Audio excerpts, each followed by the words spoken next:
የተባበሩት መንግስታት ድርጅት ጠቅላላ ጉባኤ ለፍልስጤም የመፍትሄ ውሳኔ ሐሳብ ረቂቅን አጽድቋል። የመፍትሄ ሐሳቡን 157 ሀገራት ሲያጸድቁት 11 ብቻ እንደተቃወሙትም ተመላክቷል። 11 ሀገራት ደግሞ በመፍትሄ ሐሳብ ረቂቁ ላይ ድምጽ ተአቅቦ ማድረግን መርጠዋል። የጸደቀው መፍትሄ ሐሳብ ለፍልስጤም ጥያቄ ሰላማዊ ስምምነት ፒስፉል ሴትልመንት ኦፍ ዘ ኩዌሽን ኦፍ ፓለስታይን የሚል ስያሜ ያለው ሲሆን ረቂቅ መፍትሄ ሐሳቡን ጅቡቲ፣ ሞሪታኒያ፣ ኳታር፣ ሴኔጋልና ፍልስጤም እንዳቀረቡት ተመላክቷል።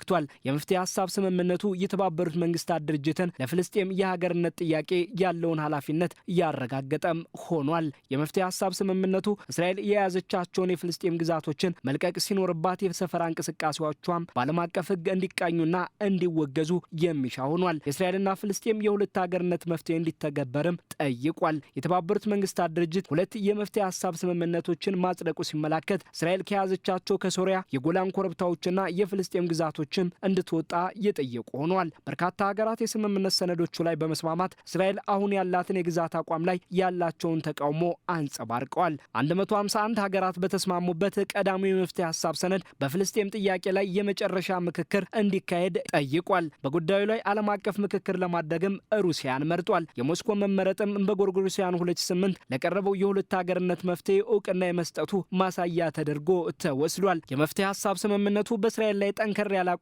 መውሰዱም ታይቷል። እስራኤል ይዛቸዋለች ካላቸው የፍልስጤም ግዛቶች እንድትወጣና የሰፈራ እንቅስቃሴዎቿን እንድታቋርጥ የሚያዝ ሆኗል። በሌላ በኩል በእስራኤልና ሐማስ መካከል የተደረገው የተኩስ አቁም 50 ቀናት ማስቆጠሩ ሲታወቅ ይሄው የመፍትሄ ስምምነት የጋዛን ስነ ህዝብ ሁኔታንም ሆነ ድንበርን የመቀየር ሙከራን እንደሚያወግዝ ጠቁሟል። ስምምነቱ ጠንከር አድርጎም በተባበሩት መንግስታት ድርጅት የፍልስጤም አካል ተደርጎ የሚታሰበው ዌስት ባንክ በፍልስጤም ባለስልጣን ስር በፍጥነት ፖለቲካዊ ውህደት እንዲያደርግ ጠይቋል። አክሎም እስራኤል ከጎርጎሮሳውያኑ 1967 ጀምሮ በውጊያ ከያዘቻቸው ግዛቶች የፍልስጤምን ራስ ገዝነት በማክበር እንድትወጣ የሚያዝ ሆኗል። ይህም ለፍልስጤማውያን ስደተኞች መፍትሄ የሚሆን ነው ሲልም ያነሳ መሆኑ ተጠቁሟል። ሁለተኛው የሶሪያ ጎላን ኮረብታዎችን የሚመለከተው ዘሲሪያን ጎላን የመፍትሄ ሐሳብ ረቂቅን 123 ሀገራት ሲቀበሉት 7 ብቻ ተቃውመውት በ41 ድምፅ ተአቅቦ መጽደቁ ተገልጿል። ይህ ሰነድ እስራኤል በጦርነት የያዘቻቸውን የጎላን ኮረብታዎች ግዛቶችን እንድትለቅና በአውሮፓውያኑ 1967 ከሶሪያ ጋር ወደ ነበራት ድንበር እንድትመለስ የሚጠይቅ ሆኗል። በአውሮፓውያኑ 1981 እስራኤል ያጸደቀችውን የግዛቶቹ ሕግና አስተዳደርንም ውድቅ አድርጓል። እስራኤል በአውሮፓውያኑ 1967 በተፈጸመው የ6 ቀናቱ ጦርነት ዌስት ባንክን፣ ጋዛን፣ ምስራቃዊ ኢየሩሳሌምንና የጎላን ኮረብታዎችን መያዟ ይታወቃል። የተባበሩት መንግስታት ድርጅት እነዚህን ግዛቶች እስራኤል ለፍልስጤምና ሶሪያ እንድትለቅ ሲጠይቅ ቆይቷል። ሕጋዊ መሰረት የለውም በማለትም እስራኤል ሲቃወም እንደነበር ይታወቃል። የአሁኑ ሁለት የዓለም አቀፍ ተቋሙ የመፍትሄ ሐሳብ ሰነዶች እስራኤል ቀድሞ ወደ ነበረችበት ድንበሯ እንድትመለስ በመጠየቅ የቀደሙ አቋሞቹን አጽንቷል። ሆኖም እነዚህ የመፍትሄ ሐሳብ ሰነዶች ምንም እንኳን በመቶዎች የሚቆጠሩ ሀገራት የተስማሙባቸው ቢሆንም እንደተባበሩት መንግስታት ድርጅት የጸጥታው ምክር ቤት የስምምነት ሰነዶች አስገዳጅነት ላይኖራቸው ይችላል የሚል ስጋትም ተፈጻሚነታቸው ላይ አድሯል። በተባበሩት መንግስታት ድርጅት የእስራኤል አምባሳደር ዳኒ ዳኖን በበኩላቸው በኤክስ የማህበራዊ ገጻቸው ላይ እንደገለጹት እስራኤል ዛሬም ሆነ መቼም በ1967 ወደ ነበረችበት ድንበር አትመለስም፣ የጎላን ኮረብታዎችንም አትለቅም ሲሉ ተናግረዋል። አምባሳደሩም የተባበሩት መንግስታት ድርጅት የድምፅ ውሳኔ ምን ያክል ከእውነታው የራቀ ለመሆኑ ማሳያ ነው ብለዋል። አከል አድርገውም የተባበሩት መንግስታት ድርጅት ጠቅላላ ጉባኤ በኢራን ድጋፍ የሚፈጸሙ ወንጀሎች ላይና በሶሪያ በታጣቂዎች የሚፈጸሙ አደገኛ እንቅስቃሴዎች ላይ ውሳኔ ከማሳለፍ ይልቅ እስራኤል ከጎላን ኮረብታዎች እንድትወጣ ይሻል። እነዚህ ኮረብታዎች ዜጎቻችንን ለመጠበቅ ወሳኝ የደህንነት መጠበቂያ መስመሮች ናቸው ሲሉ አጽንኦት ሰጥተዋል። በዚህም እስራኤል መቼም ቢሆን የጎላን ኮረብታዎችን እንደማትለቅ አረጋግጧል። እስራኤልና ሐማስ ያደረጉት የተኩስ አቁም ስምምነት 50 ቀናትን ባስቆጠረበት የእስራኤል ጦር በጋዛ ቢያንስ የ357 ሰዎች ሕይወት እንዲያልፍ ማድረጉ ተገልጿል። ይህንንም ሐማስ መሮ የጋዛ የጤና ሚኒስቴር አስታውቋል። እስራኤልና ሐማስ የተኩስ አቁም ስምምነትን ካደረጉ 50 ቀናት ቢቆጠሩም የተኩስ አቁም ስምምነቱን በመጣስ ሲካሰሱ ቆይተዋል። በተለይም እስራኤል በፈጸመቻቸው በአየር ጥቃቶች ከተኩስ አቁም ስምምነቱ በኋላ ሕይወታቸው ያለፉት ተጨምሮ በፍልስጤም ምድር በጦርነቱ ሕይወታቸው ያለፉ ሰዎች ቁጥር ከ70 ሺህ ሲልቅ የቆሰሉ ደግሞ 180 ሺህ መጠጋቱ ተገልጿል።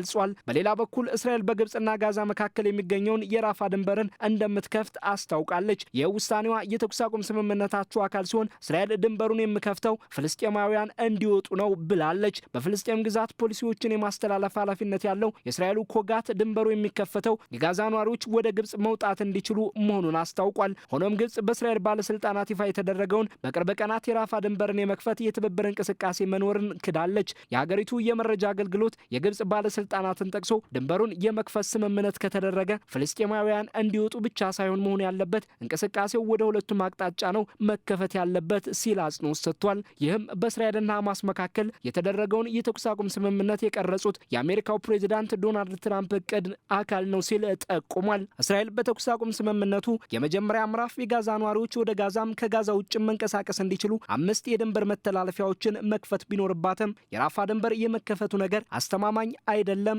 እየተባለም ነው። ግብጽም ይህ ድንበር በመከፈቱ ረገድ የቁርጠኝነት ማነስ የሚታይባት መሆኑ ድንበሩ የመከፈቱን ነገር ይበልጥ አጠራጣሪ አድርጎታል። የታጋቾችና እስረኞች ልውውጥ ከተኩስ አቁም ስምምነቱ መደረግ ጀምሮ መቀጠሉ ሲታወቅ እስራኤል በትላንትናው ዕለት ሕይወታቸው ያለፉ 2 የሟች ታጋቾች አካላትን ሐማስ ቢመልስም ከታጋቾቹ መካከል አይደሉም ብላለች። እስራኤል በጋዛ ምድር ሐማስን ለማጥፋት ዘመቻ መጀመሯን ተከትሎ የሊባኖስ ሂዝቦላ ጋር ጦርነት ውስጥ ገብታ እንደነበር ይታወቃል። ከሊባኖስ ጋር የተኩስ አቁም ስምምነት ላይ ከደረሱ 1 ዓመት ቢቆጠርም ሂዝቦላ ትጥቁን አልፈታም በሚል በሊባኖስ ጥቃቶችን መፈጸሟን መቀጠሏም ይመላከታል። አሁን ላይ ደግሞ እስራኤልና ሊባኖስ ለመጀመሪያ ጊዜ የኢኮኖሚ ትብብር የማድረግ ምክክር መጀመራቸውም ተጠቁሟል። የሀገራቱ ሲቪል ዲፕሎማቶችም ለመጀመሪያ ጊዜ በተኩስ አቁም ስምምነቱ ዙሪያ መማከራቸው ተገልጿል። ሀገራቱ በሊባኖስ እየተደረገ ላለው ለናቆራ የተኩስ አቁም ስምምነት ንግግር ዲፕሎማቶቻቸውን ልከዋል። ከእስራኤል በኩል ከብሔራዊ ደህንነት ምክር ቤት የተወከሉት ኡሪ ሬሲንክቴል የቴል አቪቭን ልዑክ እየመሩ ስለመሆኑ ተመላክቷል። በተመሳሳይም በአሜሪካ የሊባኖስ አምባሳደር የነበሩት ሲሞን ካረም የሊባኖስ ልዑክን መምራታቸው ተመላክቷል። በሀገራቱ የተኩስ አቁም ስምምነት ዙሪያ በሚደረገው ምክክር የአሜሪካ ልዩ መልእክተኛ ሞርጋን ኦርታጎስ እና በቤሩት የአሜሪካ አምባሳደር ሚቼሊሳ ሀገራቱ ሲቪል ዲፕሎማቶቻቸውን ከወታደራዊ ልዑካኖቻቸው ባሻገር በምክክሩ እንዲያካትቱ ግፊት ማድረጋቸውም ተመላክቷል።